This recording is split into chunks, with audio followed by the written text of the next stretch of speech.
Okay, so it looks like cut down the volume on that. Okay, so we're live. All right. So the last time we were here, oh, by the way, can you see my screen? Yes, sir. Okay, good. All right, so the last time we were here, let me just go back up here. We were talking about the kinetic molecular theory, and then we talked about molecular speeds, and there's a formula that we can use to calculate the root mean squared speeds, which is what we use to measure the molecular speeds. And that is this formula here, square root of 3RT over M. And I remember making special mention of the fact that the R that we're going to use here is 8.31 joules per mole Kelvin. And the M here must be expressed in kilograms per mole. The T here will be in Kelvin. And if you put all those units together in this equation, then the root mean squared speed units will be meters per second, all right? And I think we did, we looked also at the relationship between the speed and the molar mass based on this curve or this graph here, comparing oxygen to methane to hydrogen. And then we look at the relationship between molecular speeds and temperature, which in this case, we were looking at oxygen at different temperatures, 273, 1000, and 2000 Kelvin, right? So we talked about all those things, and all of these observations that we make or we made between the root mean squared speed and these variables is confirmed. These graphs that we looked at confirms the relationship between the root mean squared speed, the temperature, and the molar mass. All right, so that's where we stopped the last time. So now we're going to look at something which is kind of related, diffusion. We won't say nothing much about this, excepting that this is a process by which one substance mixes with another as a result of the translational motion of molecules. Now, one would think that, okay, maybe we should look at the rate of diffusion as it being related to the formula that we looked at earlier. But it turns out that that's kind of impossible, because when you have diffusion of gases into other substances, the speed of diffusion would be lower compared to what would be predicted by the molecular speeds. And that is due to the frequent collisions of molecules, right? So basically, when one gas is diffusing into another, the gas molecules will interact by colliding with the other molecules that they're mixing with, and therefore that would not be a useful model for examining the equation that we were introduced to earlier. Now, and there's a definition here, the average distance of a molecule that travels between collisions is called the mean free path, right? So that basically renders this model not being useful in terms of using the equation that we saw earlier. Now, you know what? Let me move this slide here. This slide should be moved to after this one. So let me go to this slide. All right, and let me minimize this. Put this aside here.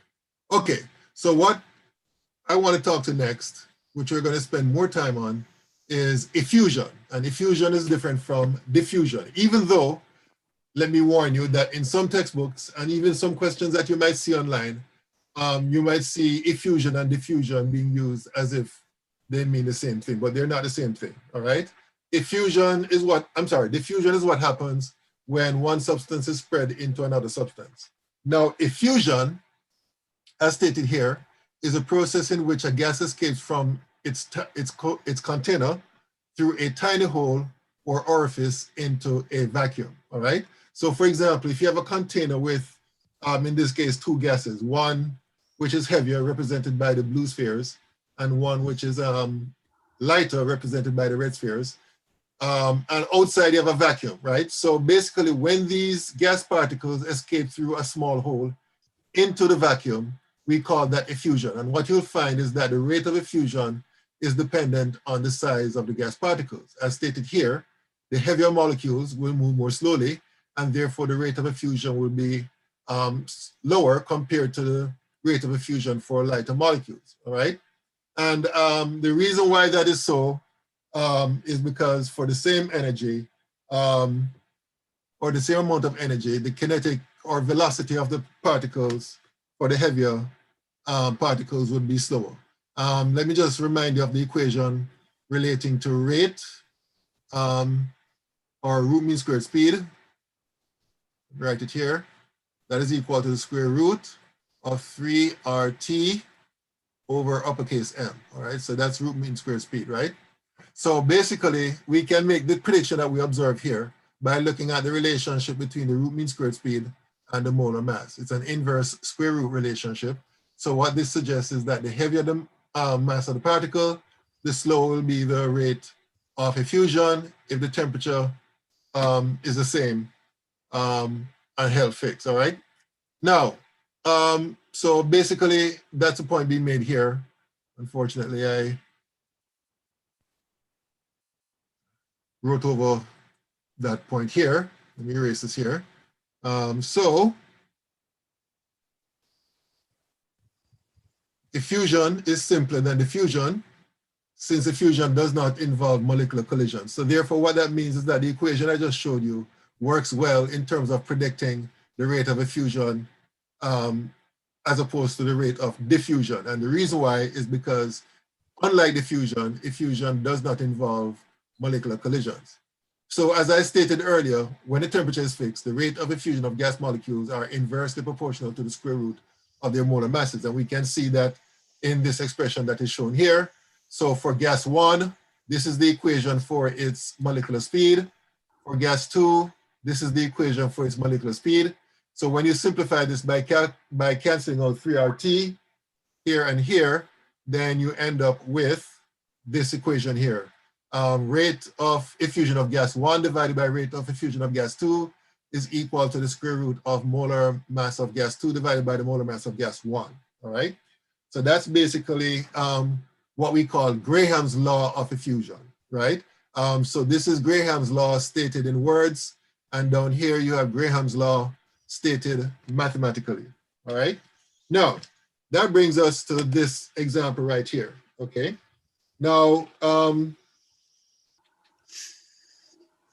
if you have two bottles, one containing hydrochloric acid and the other one containing ammonium hydroxide, then because they're so concentrated, the vapor above these liquids will contain ammonia and hydrogen chloride gas.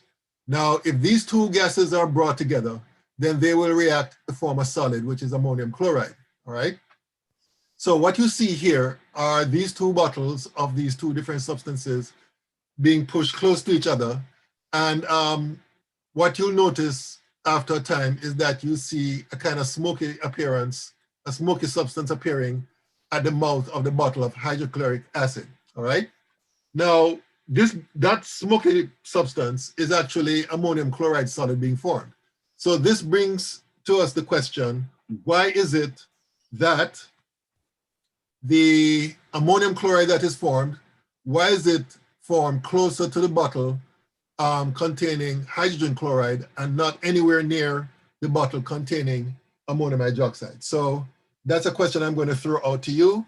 Can anybody come up with a reason based on what we have discussed so far?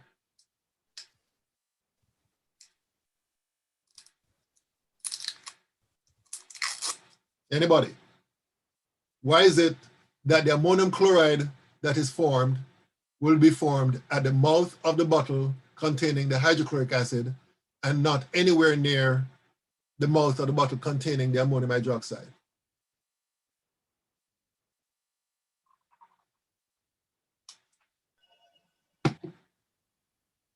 Would it be something to do with the weight of it? Okay, that's a start. So which one has the heavier mass?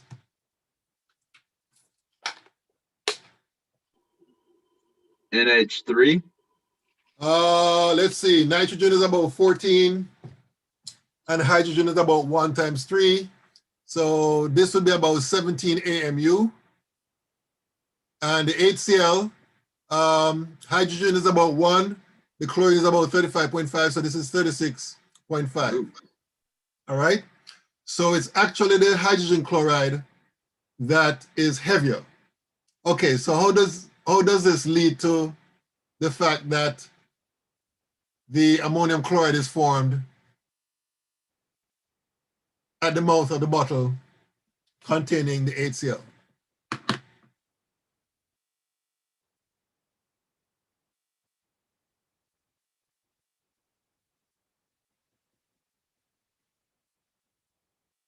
Which one would travel faster? Let's deal with that. Let's deal with that. Which one of these two gases will travel faster based on their molecular mass? The ammonium hydroxide? The ammonia, not ammonium hydroxide, the ammonia. All right?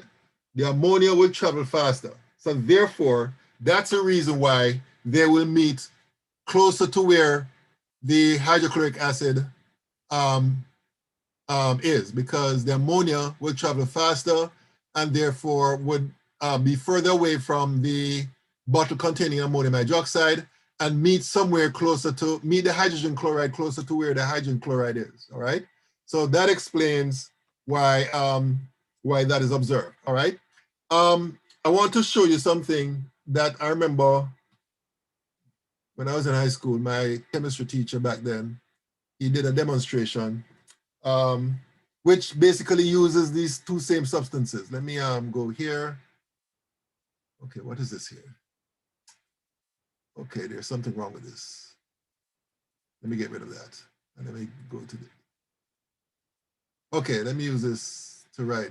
Okay, so what he did was that he had a long tube, something looking like this,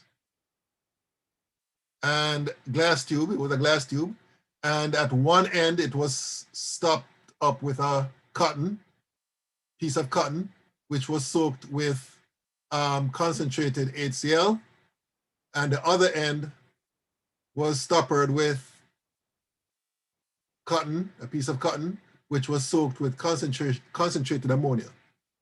And then after a while, you'll see a white ring formed somewhere closer to where the HCl is. And that would be the ammonium chloride that is formed as a result of the ammonia emanating from here, reacting with the HCl emanating from here.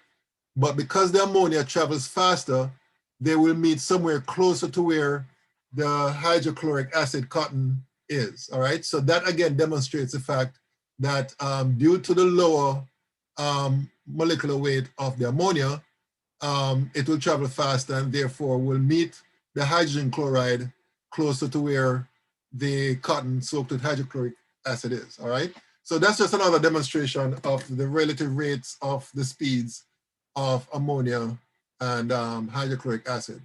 Okay, so let me get back to the PowerPoint here. Okay, so based on what we have just learned, let's look at a couple of examples.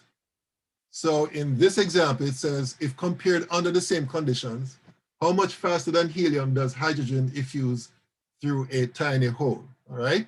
So the first thing I'm going to write down in order to solve this problem is the equation which represents Graham's law of effusion, which is the rate of effusion of hydrogen divided by the rate of effusion of helium is equal to the square root of the molar masses of helium divided by the molar mass of hydrogen, all right? So that's the equation that we're going to use. So what the question is asking for is basically this ratio, the ratio of the rate of effusion of hydrogen to the rate of effusion of helium. So what we need to do is put in the molar masses of each of these. I keep forgetting to bring out my periodic table, which I know I have it somewhere here. You know what, let me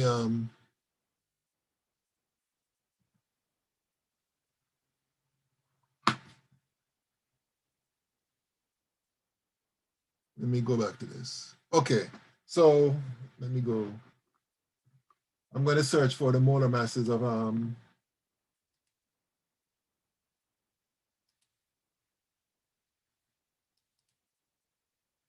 this thing is slow. I know the molar mass of helium is 4 point something, but I want to make sure it's I want to make sure I have the right value. And if I remember correctly, it's 4.008. You know what? Let me not waste time. You can look up the value yourself, but I think it's 4.008, right? AMU for helium, and for hydrogen, I know it's 2.016 AMU, all right? So let me do this calculation here. 4.008 divided by 2.016. So according to my calculation, this work, and then I find the square root. So according to my calculation, when rounded off to how many sig figs? 1, 2, 3, 4. 4 sig figs. That would be 1.410. All right. So basically, that would be equal to the rate of effusion of hydrogen divided by rate of effusion of helium. So that means that the rate of effusion of hydrogen is equal to 1.410, the rate of effusion of helium. All right. So basically, the answer is that hydrogen effuses at a rate that is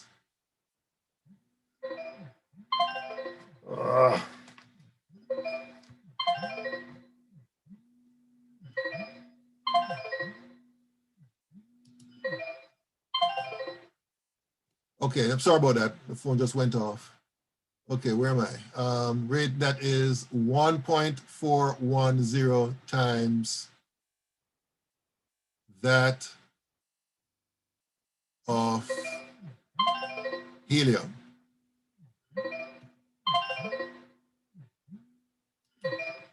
All right, so that's basically how you'd answer that question.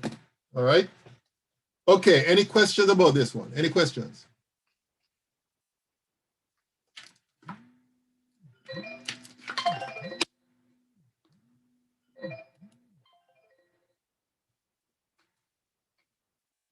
Any questions? Okay, so moving along to another example. And in this example, or you know what? In this example, I'm sorry about that disturbance, folks. Somebody has been trying to call me and I keep rejecting them and they still trying to get in touch with me. Okay, so this question says, 1% of a measured amount of argon escapes through a tiny hole in 77.3 seconds. 1% of the same amount of an unknown gas escapes under the same conditions in 97.6 seconds. Calculate the molar mass of the unknown gas, all right? Okay, so let's look at the information that is given in this question. This question gives you that one of the gases is argon. It gives you the time of effusion, right? So this is the time, not the rate, okay? And then it gives you the other gas. We don't know what that gas is, but we know that the time of effusion is 97.6 seconds, all right? So as I said before, you're not given the rate of effusion, you're given the time of effusion. And if you understand the relationship between rate and time when it comes to any measurement, like speed or whatever, then you know that there's an inverse relationship. In other words, the rate is inversely proportional to 1 over the time, all right? So, how are we going to take care of this? Well, remember, the rate is also equal to or proportional to 1 over the square root of the molar mass. So basically, if we look at this part here of this relationship, basically we can conclude that the molar mass is directly proportional, the square root of the molar mass is directly proportional to the time of effusion. So another way of stating this is that T1, or in this case, T argon, or T unknown gas. Let me start off with that. T unknown gas divided by the time of effusion of argon would be equal to the square root of the molar mass of the gas divided by the molar mass of argon, all right? And this is the relationship that we're going to use to solve for what the question is asking for, which is the molar mass of the unknown gas, all right? So we have to do some algebraic rearrangement. So let me do this over here. So if I were to square both sides, I'm going to get mg over molar mass of argon.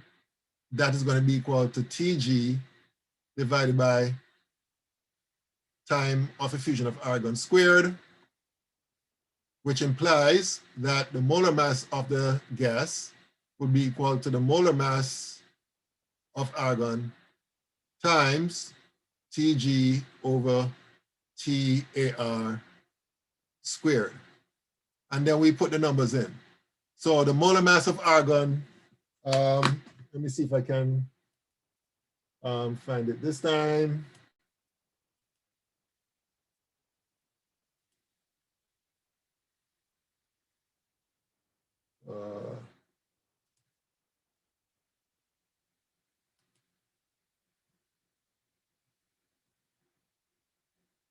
Okay, so the molar mass of argon is 39.95 AMU. So 39.5, hold on, make sure I'm saying it. 0.95 AMU times the time of effusion of the unknown gas, which is 97.6 seconds, divided by the time of effusion of argon, which is 77.3 seconds, and all of this will be squared. So let me do the number crunching here. 97.6 divided by 77.3 squared times 39.95. So according to my calculation, this is equal to 63, how many sig figs? 3 sig figs. 63.7, let me do it here, 63.7 AMU, all right? And that's basically how we do that example. Okay, any questions about this? Any questions?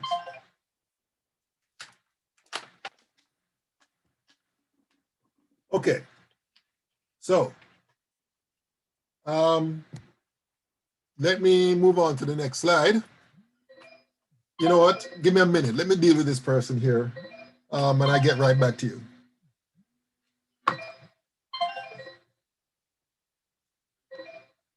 Hello? I'm in a class right now.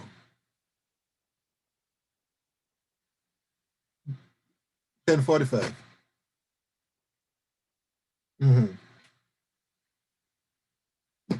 Oh. Okay, I'm sorry about that, folks. All right, so we're going to end this chapter by examining the difference between ideal gases, which is what we have been talking about all this time, and real gases, all right? So when we're talking about ideal gases, we're talking about gases that obey the ideal gas equation, which is PV is equal to nRT. And if you look at things at the microscopic level, there are two particular features that are associated with ideal gases. One of them is that there are no intermolecular forces between the gas particles, right? So basically, according to this idea of ideal gases, the gas particles are so energetic that there's no attractive forces between them, all right? The next particular feature of ideal gases is that the gas particles themselves are so small in terms of their size that they're effectively zero compared to the container that they're in, all right? So basically, these are the two main features that are associated with ideal gases. Of course, it turns out that real gases, gases that actually exist, basically have the opposite features. For one, there are intermolecular forces that exist between the gas particles.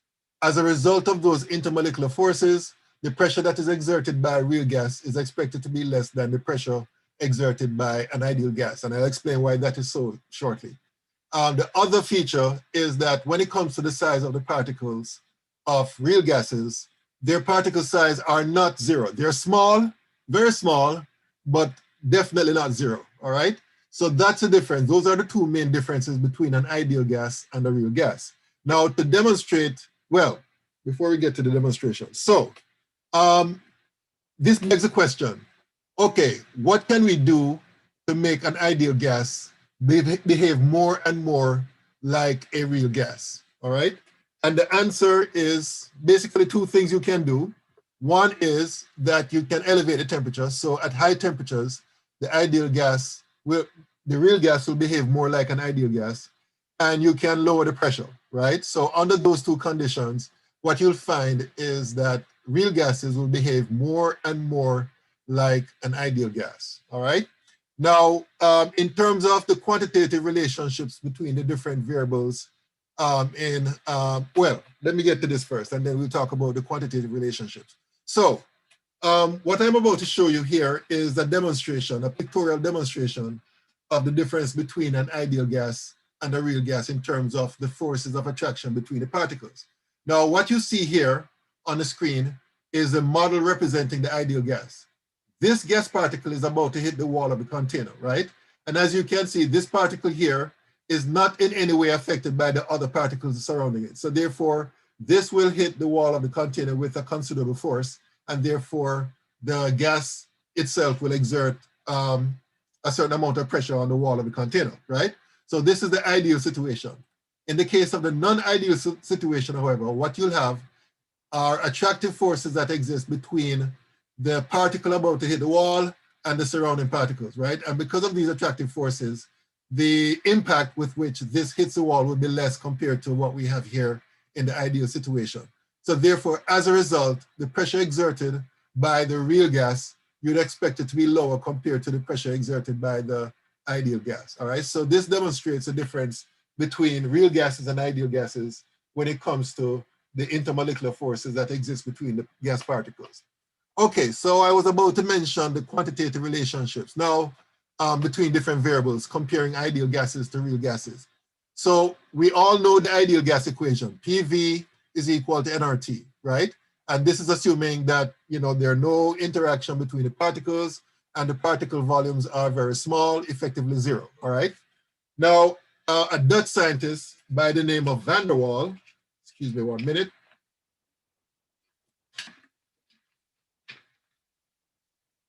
he examined the non-ideal behavior of gases, and he came up with his theory and an equation, which is basically a modification of the ideal gas equation, all right? So this is the ideal gas equation right here, and then you have the Van der Waals equation for real gases. And you'll notice that when you compare these two, there's a modification to the pressure part of this equation. So he added this part right here, based on his theoretical work. And then for the volume part, he added this part right here, all right? Now, the N and the V basically means the same thing as we have been accustomed to. N would be the number of moles and V would be the volume. But there are some other terms that have been introduced, namely the A here and the B here, right? And the A and B are constants which relates to, which is dependent on the type of gas that we're dealing with. Now, A, that term is related to the intermolecular force between the particles of the gas, and B is a term which is related to the volume of the gas particles, right? So once you put these terms in, then this is the equation for real gases, all right? So that's the Van der Waals equation. And by the way, I don't expect you to know this equation, but you need to understand how we came by this equation and how it is different from the ideal gas equation, all right? The thing about A and B is that they are empirical constants, and the only way you can determine them is by experiment, which is what Van der Waals did, right? So, you know, you can't really look at the molecule and say, okay, A is of a particular value and B is of a particular value. And I think the next slide has some examples of different gases and their A and B values, right? So as you can see here, helium has this value for A and that value for B, and you have other values for the different gases, all right? So that's basically what is needed in order for Van der Waals equation to be valid for real gases, all right? Okay, so that's basically it for this chapter 5. So what time is it now? Oh, it's 10 o'clock. Okay, so what we're going to do now is go directly into chapter 6. And chapter 6 deals with, okay, where's that?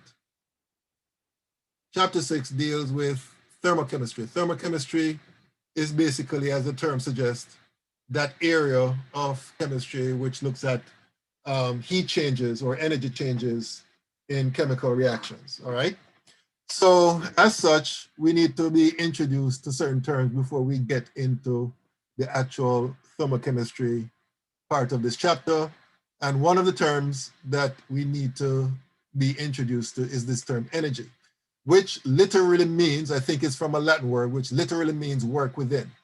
Now, work has its own definition, which we'll get to later on, but suffice to say here that, you know, there's no thing as an object containing work, right? It contains energy. In fact, energy by definition, according to our current understanding, is the capacity to do work. That is the capacity to move or displace matter, all right? And work basically is, I don't have the definition here, but I can tell you, work is basically what happens when you push or pull an object and the object moves, all right? So if I were to push any object like a book across a desk, for example, and the book is moving, then it is said that I've been doing work on the book, all right? If the book is not moving, even though I'm pushing it, then I'm not doing work because there are two components to work. One is a force applied and the other is a distance moved, all right? Now, energy can be put into two broad categories. Potential energy, right, which is the energy an object has by virtue of its composition or position, and kinetic energy, which is the energy an object has by virtue of its motion. All right, so that's just some introductory terms that you need to be familiar with when it comes to thermochemistry. All right, so just to continue our discussion of the difference between potential energy and kinetic energy, in terms of quantitative relationships or mathematical relationships, if you have an object like a ball held over, let's say, ground level, one can calculate the potential energy of that object, that ball, by using this equation here. Potential energy is equal to the mass of the object times g, which is the acceleration due to gravity, which we met before, and h, which is the height in meters above the ground where the ball is held, all right? So if the mass is in kilograms, if the acceleration due to gravity is in meters per second squared, and the height is in meters, then the unit of energy is going to be kilograms meters squared per second squared, which is the same thing as the joule unit, all right? Which we met before. In fact, we met this before in chapter 5 that we just completed when we were discussing, what were we discussing? We were discussing the equation relating this root mean squared speed of gas particles to their molar mass, all right? So that's how we calculate the potential energy of such an object. Now, remember we said that kinetic energy is the energy an object has because it's moving. And this is the equation that we use to calculate the kinetic energy. Half mv squared, right? Where m is the mass in kilograms, v is the velocity in meters per second. And therefore, because v is squared, then the units of v squared would be meters squared second to the minus 2. And again, the combination of units would be the same as we saw here, which means that, again, the unit of energy based on that equation would be the joule unit, all right? So that's basically how the potential energy can be calculated for an object, a regular size object in different situations. One where it's stationary, somewhere above the earth, and in other case where it's moving at a particular velocity, all right? Okay, so that's energy, potential, and kinetic. So now this brings us to the concept of work. As I said before, work is what is produced when force is applied to an object and the object moves, all right? And there's an equation for calculating work. Work is equal to force times distance. And the unit of work is basically the same thing as the unit of energy, all right? Now, here we want to talk about situations where we have collisions, right? Now, imagine if you have a ball, like a tennis ball, that you have elevated above the ground and you release it. And we all know from everyday experience what will happen. The ball will land on the ground, but it will bounce up, and it will bounce up to a certain height, but that height will not be the same as the height from which it is falling. So therefore it will go down to the ground again and then bounce up to even a shorter height, and then that will continue until the ball stops bouncing, all right? So it's very important that you understand what's happening here, because what's happening here is that up here, the ball will have a certain amount of potential energy. And as you release the ball, the potential energy will be converted to kinetic energy as the ball speeds, as the ball speeds down to the earth, and then it bounces, right? Now, what will happen is that the ball will gain some of the energy as potential energy, but not all the energy that it had when it bounces will be converted to potential energy. Some of that energy will be lost as sound or heat energy, all right? So therefore, that's what happens. And therefore, as it falls down again, it increases in kinetic energy, bounces, loses some of the kinetic energy, gains some potential energy, and that continues until basically it has no energy whatsoever, all right? So what we're talking about here is the fact that the collision between the ball and the earth is said to be non-elastic or not elastic. And what that means basically is that the energy transfer is not complete or perfect, all right?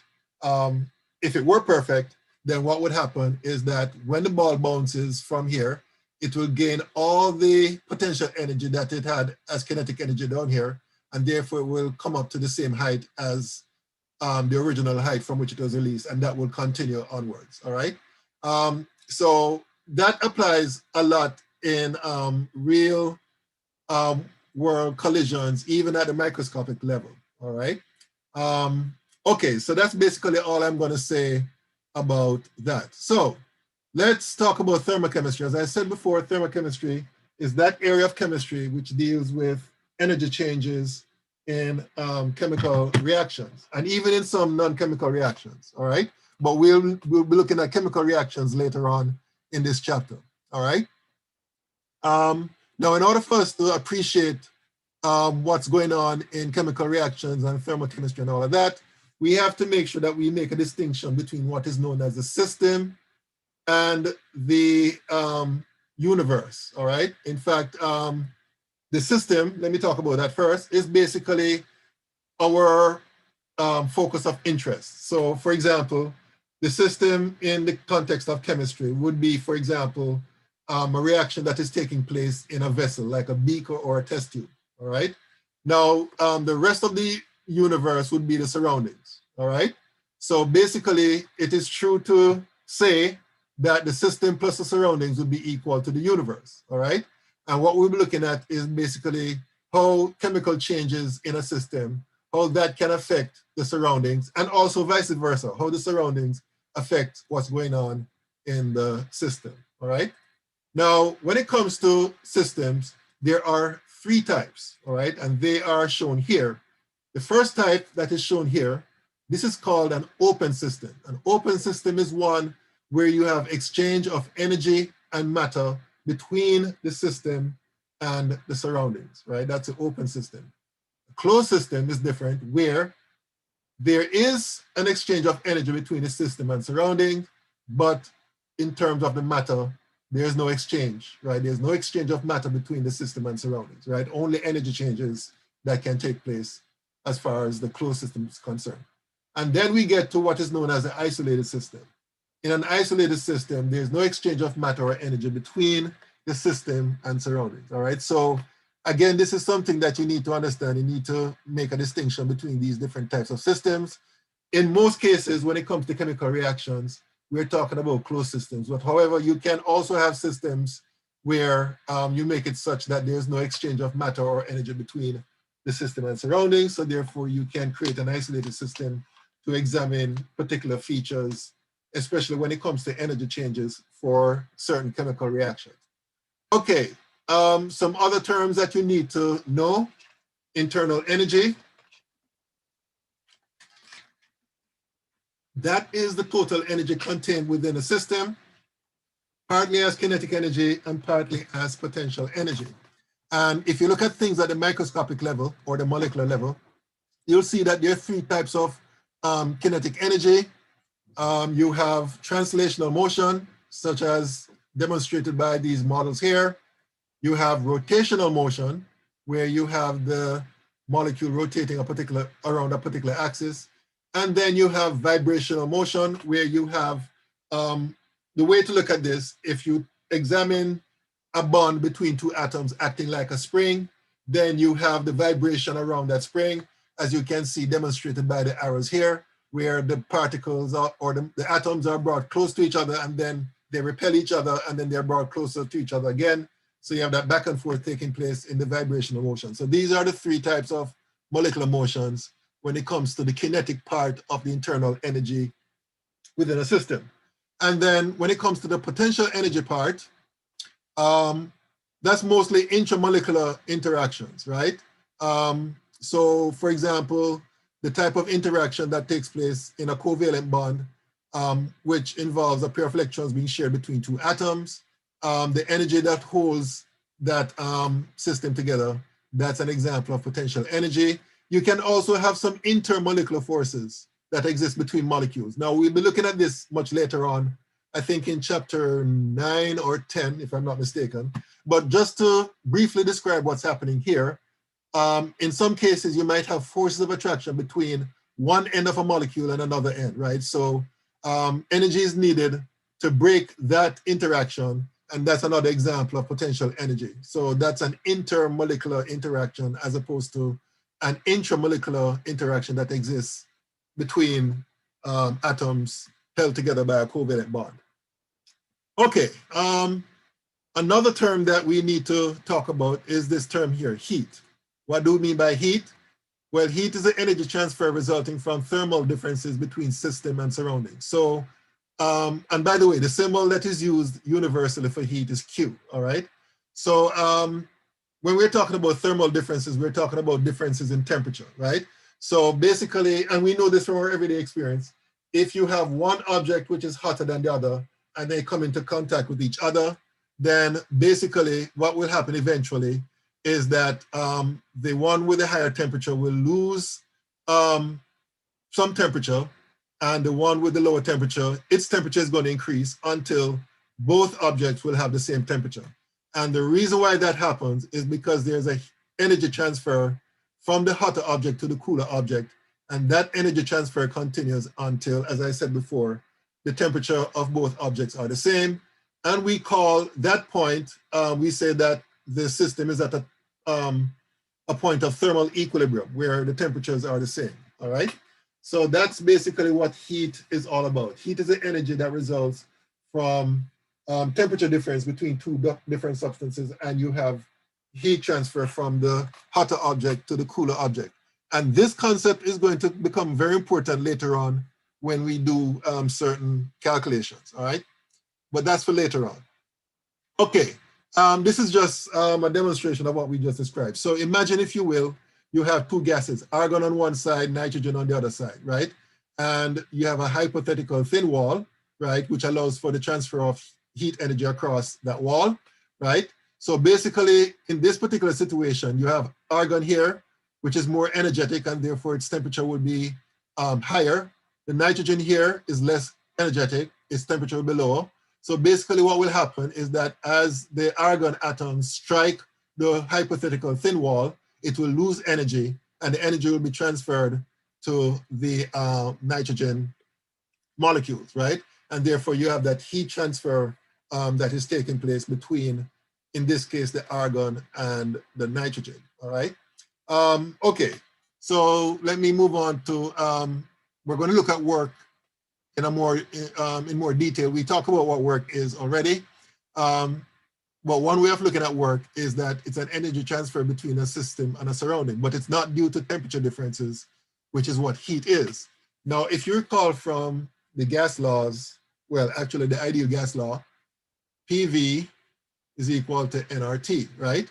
Now, if you were to look at the units on this part of the equation, moles times liters, atmospheres over mole Kelvin times Kelvin, right?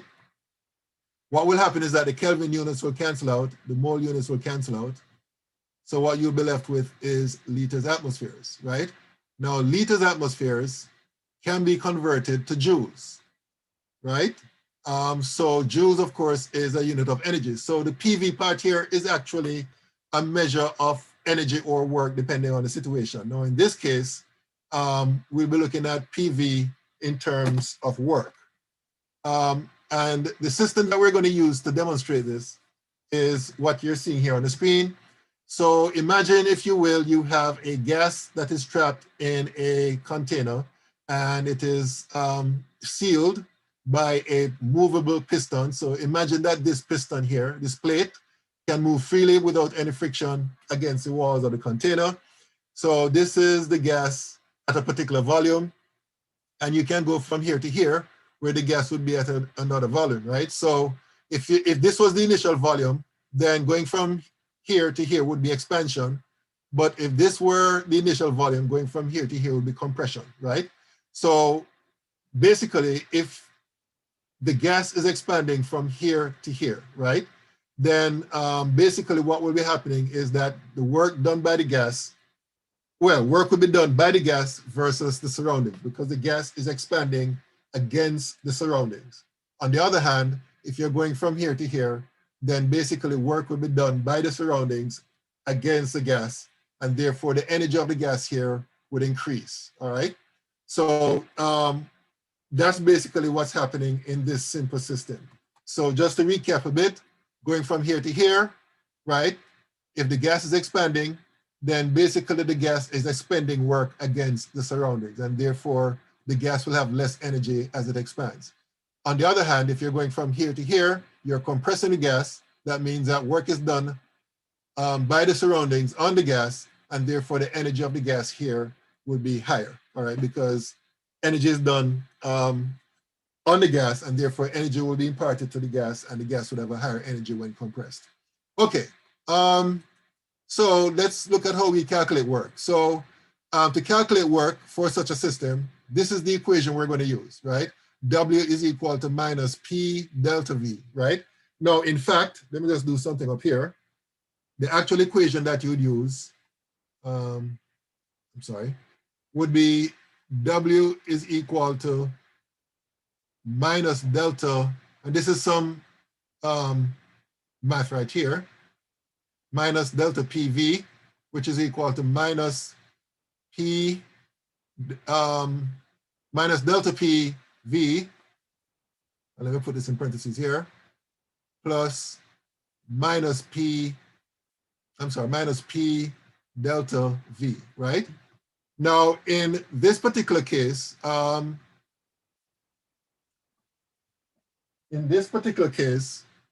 the let me see here, the volume here,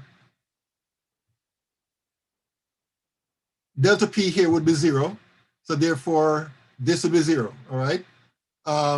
Because the pressure would be constant, and therefore we're left with minus P delta V, all right? So that's why we end up with this relationship right here, all right, for the work in the system that we're looking at. So that's the equation we'll be using to demonstrate what I'm about to discuss. Now, very important that you understand what the sign conventions mean when it comes to these systems, right? And as stated here, when we're looking at the sign and interpreting the sign, we have to think of things from the perspective of the system, all right?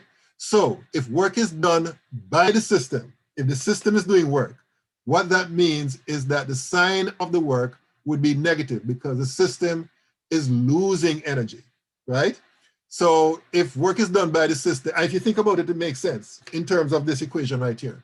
Because if work is done by the system, that means that delta V is positive or greater than 0, which means that work will be negative. Whoops, sorry.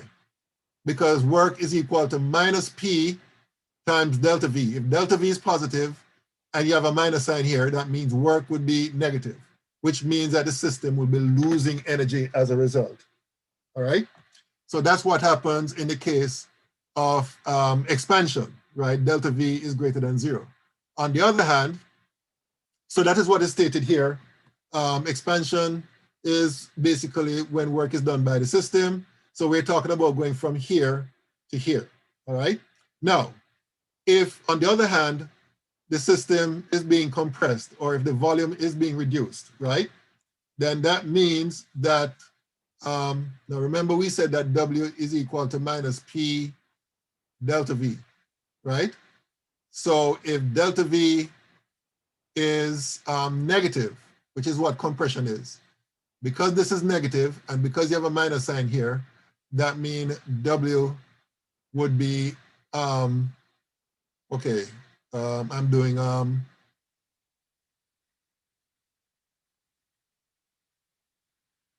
oh, that means W will be positive, all right? So therefore, work will be done on the system, okay? And therefore, the system will be more energetic or will have more energy as a result of the compression, all right? So as I said before, it's very important that you understand what the sign, the mathematical sign, negative or positive means when it comes to work, right? If work is positive, that means that work is done by the system, right? If work is negative, that means that work will be done on this, no, what, I misspoke.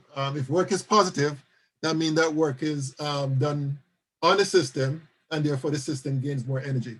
If work is negative, that means that work is done by the system and therefore the system will lose energy, all right? So it's very important that you have in your mind what the sign of the particular process or the sign of work is for a particular process.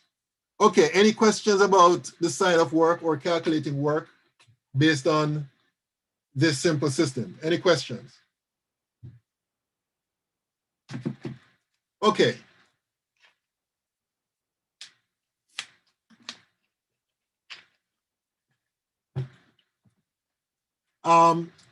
Let's talk about this term states. Now, I'm quite sure you're familiar with the states of matter, solid, liquid, and gases, right? So the term state in that context is true, but it's not entirely 100% capturing what the meaning of the word state is. The actual definition of a state of a system is what you see here. The state refers to, for a system, refers to its exact condition determined by the kinds and amounts of matter present, the structure of this matter at the molecular level, and the prevailing pressure and temperature, right? So this is basically what the definition of a state is. So just to give you a couple of examples, in fact, let me get out of this here. And bring up back my writing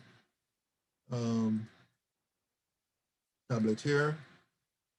So let's say, for example, we know that there's a change of state. For example, if you have H2O solid converted to H2O liquid, right? We're all familiar with that change of state, right?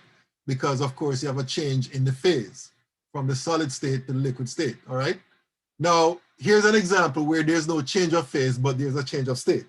Suppose you're given H2O solid at, let's say, minus 30 degrees Celsius to H2O solid at, let's say, minus 5 degrees Celsius, right?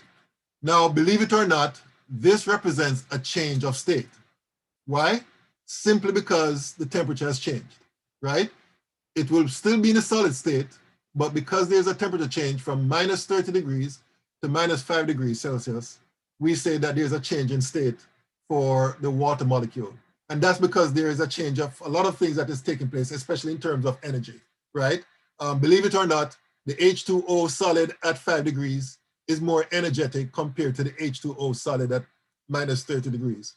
So therefore, there's more vibrational motion associated with the water molecule at the higher temperature compared to at the lower temperature, all right? So that's an example of a change of state. Now, here's another example of a change of state. Let's say you have hydrogen gas at 1 atmosphere compared to hydrogen gas, at 5 atmospheres, right? That is also an example of a change of state, simply because there's a change in pressure, all right? Again, if you look at things at a microscopic level, what you'll find is that the hydrogen here would have, the molecules here would be more energetic compared to the molecules in the case of hydrogen at 1 atmosphere, simply because the pressure is higher. So the point I'm getting at is that when we talk about the change of state, we're simply talking about the change that occurs as a result of changing conditions for the different systems. It could be a change in temperature, it could be a change in pressure, it could be a change in volume, it could be a change in a lot of things, all right? So that's something that you need to keep in mind whenever you read anything which talks about states of matter and changing states of any system. Now, an example of what we call a state function is the internal energy, and that's because it is a function of the state of the system. In other words, the internal energy of the system is dependent on the state of the system, all right? Let me go back to full screen here. So a state function basically is one that has a unique value that depends only on the present state of the system and not on how the system or the state has been reached or the history of the system, right? So the illustration that is used here is a mountain where the base represents the initial state, the peak represents the next state, state 2, and you have two persons, one traveling this way and one traveling a shorter route. The elevation gain would still be the same, and basically that's the nature of state functions. State functions only depend, or the change of the state functions only depend on the initial and the final states and not how you get from the initial to the final state. So when it comes to internal energy, the change in internal energy can be calculated by this equation: the internal energy of the final state minus the internal energy of the initial state. So that's basically how we calculate, or one way I should say, how we calculate the change in internal energy. And in particular, this is true for any state function. So we're going to meet some state functions later on, and you're going to see that the same idea applies. The change in whatever the state function is the initial value minus the final value minus the initial value. So this brings us now to the first law of thermodynamics. And this law says, and by the way, this is the same thing as the law of conservation of energy. And that states that in a physical or chemical change, energy can be exchanged between a system and its surroundings, but no energy can be created or destroyed, all right? So that's one way of stating this law. And if you look in different textbooks, you'll see different ways of expressing it. They all mean the same thing, all right? I want to highlight one aspect of this definition here, and that is that this is referring to only processes that are either physical or chemical, right? And the reason why I mentioned that is because there are also other processes, and I'm thinking of nuclear processes or nuclear reactions, where this is not true. There's no conservation of energy when it comes to nuclear reactions, all right? And I won't get into that discussion because for those of you who have to do general chemistry 2, you'll actually encounter this particular topic when you get there, all right? You're going to learn about nuclear reactions. And one thing you're going to learn many things about them. One thing you're going to learn in that chapter dealing with nuclear reactions is that energy is not conserved in nuclear reactions. You can have energy basically created out of matter and vice versa, all right? So that's for general chemistry 2 when you get there for some of you. Now, another way of stating this first law using a mathematical equation is the relationship between the internal energy of a system and heat and work. And this is the equation right here, the first law. Change in internal energy is equal to Q plus W, right? So of course, Q is a symbol for heat, and W is a symbol for work, and delta U would be the change in internal energy, all right? So basically that's the relationship between those terms according to the first law of thermodynamics, all right? Again, you have to pay attention to the sign conventions and interpret them correctly, all right? So if you have a system, right? Let's say you have a gas in a vessel or you have a piece of metal, it doesn't matter what the system is. If energy is entering that system, then that energy will have a positive sign, right? And if the energy is in the form of heat, then basically Q will be positive. If the energy is in the form of work that being done on the system, then that would be positive as well, right? So if heat is absorbed by the system, then Q is positive. And if work is done on the system, then W is positive, all right? So that's what happens when you have energy entering a system. Now, if energy is leaving the system, then basically it's the opposite of what we just discussed here. In the first case, that energy change will be negative. So the energy will have a negative sign, right? If heat is given off by the system, then Q will be negative or less than 0. And if work is done by the system, it will lose energy as well, and work would be negative. So you need to keep these in mind, especially when it comes to certain problem-solving exercises. And below here, you see a diagram which basically summarizes what I was just saying.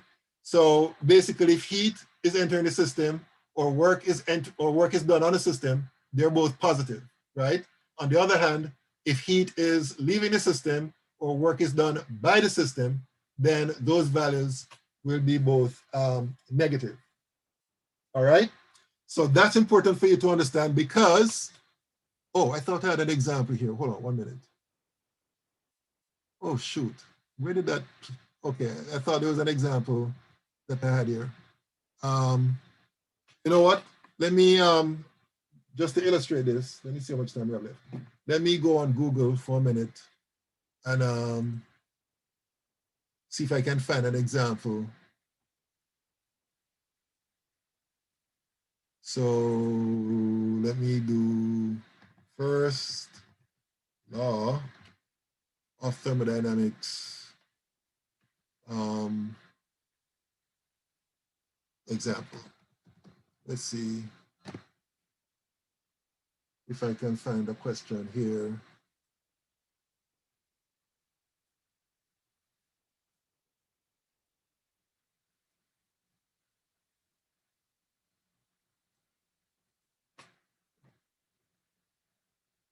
Oh no. Oh, you know what? Let me just do worksheet.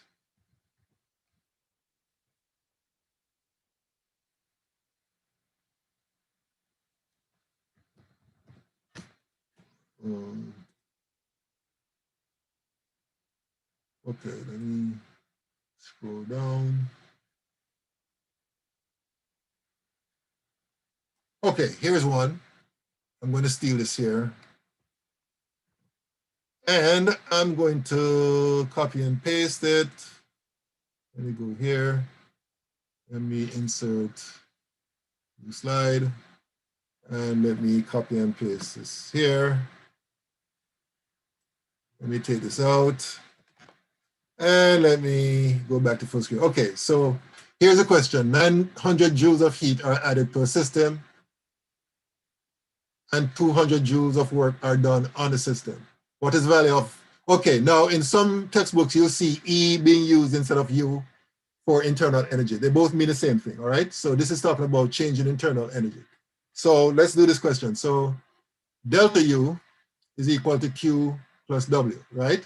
So we need to put in the values of Q and W from these numbers here. Now they gave us, according to this question, they gave us 900 joules of heat that are added, right? And they gave us down here 200 joules of work that are done on the system. All right, so basically you have to make sure that you interpret this correctly. So when it says 900 joules of heat are added, right? That means that that value will have a positive sign. So therefore you're going to put plus 900 joules here. And then when it comes to 200 joules of work done on a system, that means that would be positive as well. So plus 200 joules of work. So in this particular case, the answer is going to be equal to 1100 joules. All right. So that's a simple example, but it illustrates the importance of using the correct signs when you're using this equation. All right. Any questions about this? Any questions? Let me get some water here.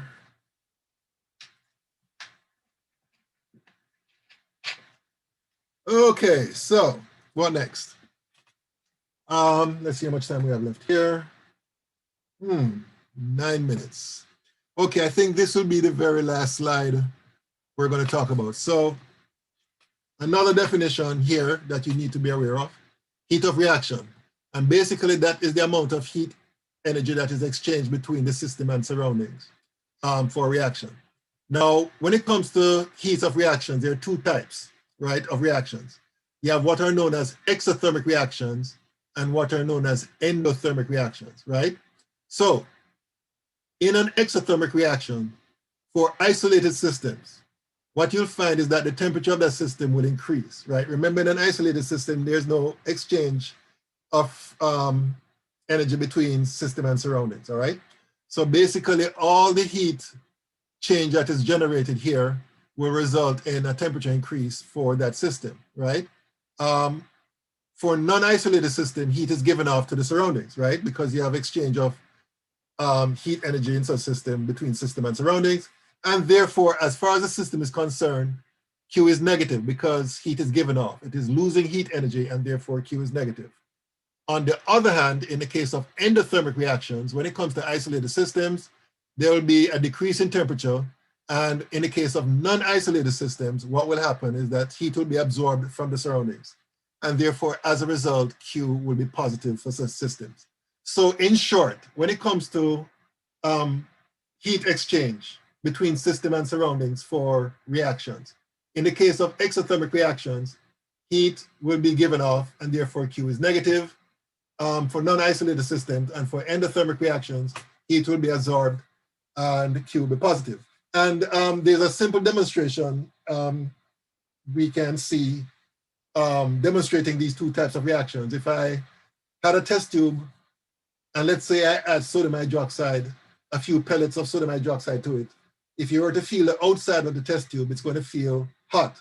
And the reason why is because when the sodium hydroxide is added to water, that process of dissolution is an exothermic process. And therefore, that system will lose heat energy to the surroundings. And therefore, that's the reason why it's hot to the touch. On the other hand, if instead of sodium hydroxide, I add sodium nitrate to a test tube of water, if you feel the outside of it, it's going to feel cold or cool, depending on how much you add. And the reason why that happens is because in the case of sodium nitrate, when it dissolves, that process of dissolution is an endothermic process, and therefore heat will be absorbed from the surroundings, and therefore that's why that test tube would feel cool or cold to the touch, all right? And okay, so this is going to be the very last thing I'm going to talk about, and then I'm going to call it a day. So this is demonstrating what happens in the case of an exothermic reaction. This is a purely hypothetical situation which will not happen in reality, where you have a reaction taking place and all the heat escapes from the reaction mixture into the environment, right? So if the surroundings is at 25 degrees, the temperature will remain at 25 degrees because all the heat has escaped. This is highly unlikely to occur. What is more likely to occur is what we have here, right?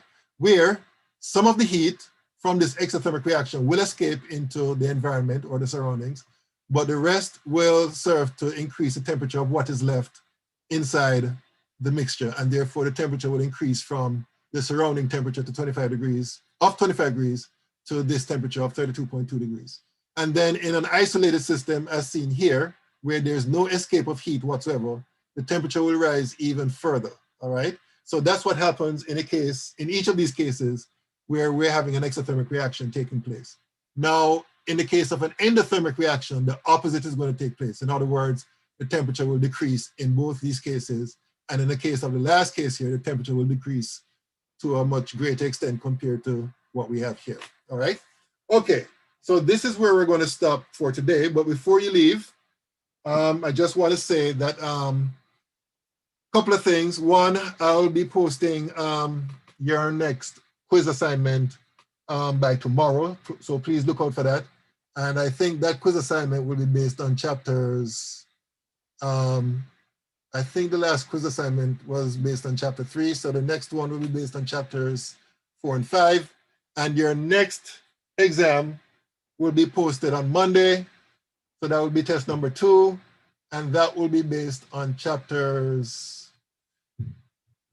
3, 4, and 5, because your first test was based on chapters 1 and 2, all right? So please look out for those items. Make sure that you complete them and do them according to what I described. In other words, make sure that you do it in ink. Make sure that you show all your work. Make sure that you scan it as a PDF document and upload it as such, and all that good stuff, all right? Okay, so are there any questions? When would the quiz and test be due? I haven't decided that yet, but sometime next week, more than likely Friday of next week. You haven't sent me quiz 2 yet, like the corrected version. Oh yes, I'm going to do that today. I hope. I have some issues with the scanner on campus, so I'm planning on doing that today. So look out for that. Any other questions? Okay, so if there are no other questions, that's it. So enjoy the rest of your weekend, and I'll see you guys next week, Tuesday. All right, so take care.